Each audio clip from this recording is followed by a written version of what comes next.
आखिर वो परफेक्ट कहीं आप देख रहे हैं इसको बोलते हैं भिंभोरा फुटू। वीडियो बना रुक जा मत तू खड़े रह। भिंभोरा फुटू बोलते हैं ओके।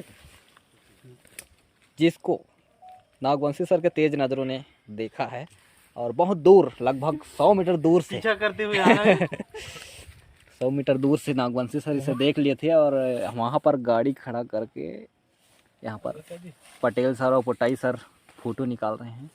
ये मजा नहीं इतना इकट्ठा किए हैं लगभग 150-200 का ये हो जाएगा। आगे गांव में जाकर देखते हैं कोचियाई भी कर सकते हैं पटेल सर। अगर आसपास में और होगा तो देखते हैं। अब इंसानी मन को जान ही रहे हैं, थोड़ा मिलता है तो थोड़ा और खोजता है, थोड़ा और मिल गया तो थोड़ा और खोजता है। तो हमको थोड़ा थोड़ा करके 2 बार थोड़ा मिल गया है और